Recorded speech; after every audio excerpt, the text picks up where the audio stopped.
ધમકી ભર્યા ઈમેલ મોકલનારાઓને હર્ષ સંઘવીની ચેતવણી। ગુજરાતના લોકો આવા ઈમેલથી ડરવાના નથી। આવા ઈમેલથી ગુજરાતની પોલીસ જનતા ડરતી નથી। આ સ્પષ્ટ ચેતવણી નાયબ મુખ્યમંત્રી હર્ષ સંઘવીએ આપી।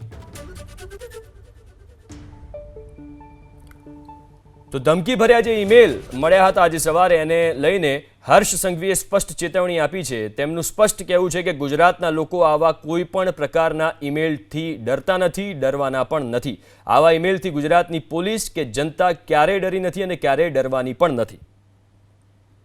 અને એક્સક્લુઝિવ દ્રશ્યો પણ તમે જોઈ શકો છો। નાયબ મુખ્યમંત્રી હર્ષ સંઘવી ચર્ચા પણ કરી રહ્યા છે। જે સવારે ધમકી ભર્યો ઈમેલ મળ્યો હતો એને લઈને આ ચર્ચા વિચારણા ગુજરાત અને તેમણે સ્પષ્ટ કહ્યું થોડીવાર પહેલા જ કે આવો કોઈ પણ ઈમેલ ક્યારેય પણ આવે તો ગુજરાતની જનતા ક્યારેય નહીં ડરે।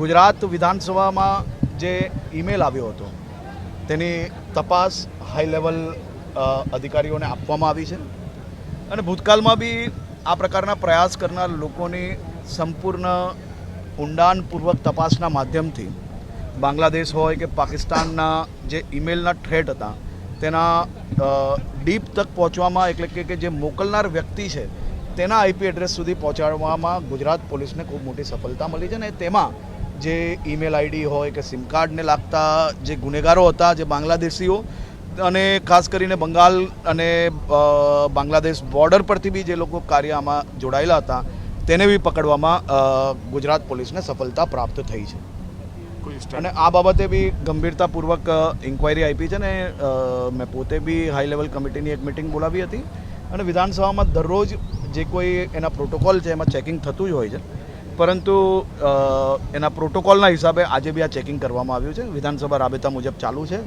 આવા ઈમેલ ફિમેલથી ગુજરાત પોલીસ કે ગુજરાતની જનતા ક્યારેય કોઈ પ્રકારની ડર નથી રાખતી। વિધાનસભામાં સંપૂર્ણપણે રાબેતા મુજબ અને નિયમ મુજબ સમયસર જ જે કંઈ ચાલુ કરવાની તે થઈ ગઈ છે અને કોઈ બી વ્યક્તિ, હું હોઉં કે મારા સાથી મંત્રીઓ હોય, મુખ્યમંત્રીશ્રી હોય, સ્પીકર સાહેબ હોય, બધા જ લોકો વિધાનસભામાં જ બેસેલા હતા અને બધી જ તપાસ થઈ ગઈ છે। કોઈ બી પ્રકારની ચિંતા કરવાનો વિષય નથી।